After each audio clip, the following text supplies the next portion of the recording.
Hello! I finally saw the Grand Budapest Hotel in theaters. It took a long time for the movie to kind of get in my area. I had to go like 45 minutes away from where I live to finally see it, but I finally did, and it was definitely worth it. This film was directed by the wonderful Wes Anderson, who is probably one of my favorite directors. He just has a weird sense of directing, and I just find it really enjoyable and quirky and hilarious and wonderfully shot, and this movie was definitely the most colorful of all his films. It was just so interesting and unique. I didn't know much about this movie going into it. I just knew I wanted to see it because it was by Wes Anderson, and the trailer looked very interesting to me, and I always love his cast. I thought the cast was brilliant. He always kind of has similar people in his movies, and a lot of them were actually cameos, like Bill Murray and Owen Wilson and Jason Schwartzman, but the main character was I think his name is Ralph Fiennes.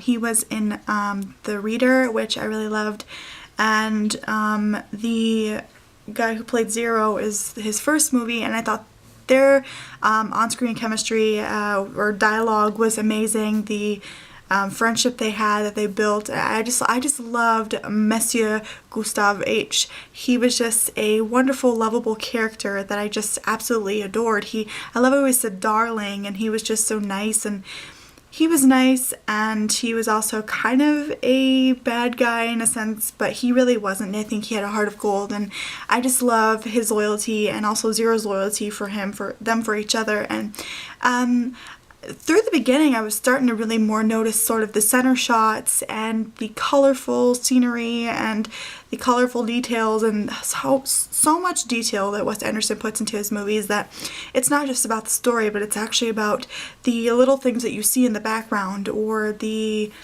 colors and the way it is expressed. And I just think that his films are so artistic that you don't just go in for the movie, for the story itself, but to see what's going to happen within the sort of background and colors and the way, the angles and everything, and I just think that's what makes it more fun.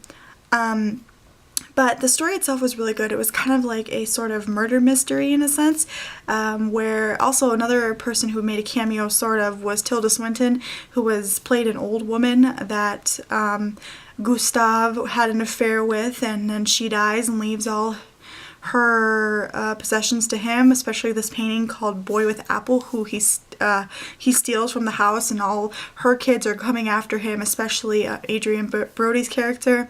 One of my favorite lines is that I just remember laughing out loud, probably more than anyone else in the theater, was he called him a FAG word, which is not my favorite word, and then he said, "Don't you dare lay a hand on my mother, dead or alive." And then he's like, "But you just said I was gay." And he's like, "Well, you're bisexual."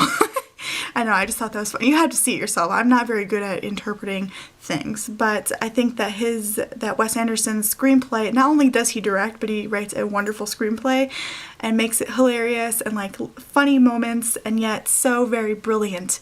I just love his style, and I cannot wait for his next movies to come. I've been watching a lot of his other ones. Of course, my favorite is Moonrise Kingdom, but I think that this movie probably was one of my favorites as well.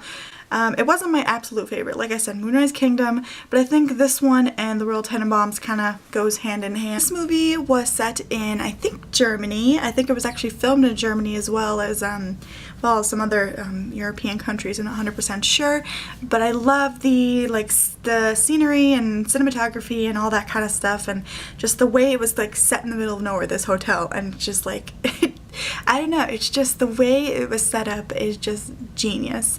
The way that they use that open space, because a lot of the other movies, except for like Moonrise Kingdom, were in kind of a more populated area, but like I like when they use the space and like the intricacy and stuff. Also, I forgot to mention Edward Norton was in this, who was also in Moonrise Kingdom, and I believe he was in probably something else. I'm not 100% sure, but yeah, it was just a fun movie. I think I recommend everyone to see it if you are really into sort of the, I don't know if I say artsy, but definitely quirky movies. It just has a different style to it, as always, like his movies. So when you're going into this movie, don't think it's gonna be like just storyline, love story kind of thing. It's like, it's way more than that, and But yeah, it does have like similar human qualities. I don't know, I just can't describe it because I'm not really good with words, but it is really enjoyable, definitely worth it. It was just a beautiful film, art, like colorful wise and whatnot, and it was just a fun story as well. And I fell in love with definitely the two main characters, which were Monsieur Gustave and Zero. Yes, his name was Zero. It was just fun. It was an awesome movie, and maybe I'll probably see it again when it comes out on like DVD and stuff. Yeah, so that is my review on the Grand Budapest Hotel. I didn't want to give too many spoilers away because I think it's a movie that everybody should kind of see for themselves, because it's just an experience. It's not really about the story itself, but the way it was made. So I think I would give it 5 out of 5 stars, if not 4.5 out of 5 stars. Like I said, it wasn't my favorite Wes Anderson film, but it's definitely one of his best. It was just quality. That's all I can say. It's quality. It's quality filmmaking. It's not just the story, it's what's being made around it and how it is presented, and just the way he puts his actors in certain positions, and like how it's set, and it's just so articulate and gorgeous. So that is my review. If you saw the movie, tell me what you thought of it, and I will talk to you guys soon. I always make reviews usually when I go see a movie in theaters, because I don't go very often, because I don't feel like I want to go to the movie theater unless I really want to see a movie. So yeah, and I really wanted to see this one, so I'm finally saw it, and I'm very happy I did. So thank you for watching and subscribing. Subscribe if you're really into these type of videos where I make reviews on movies, television shows, whatnot. So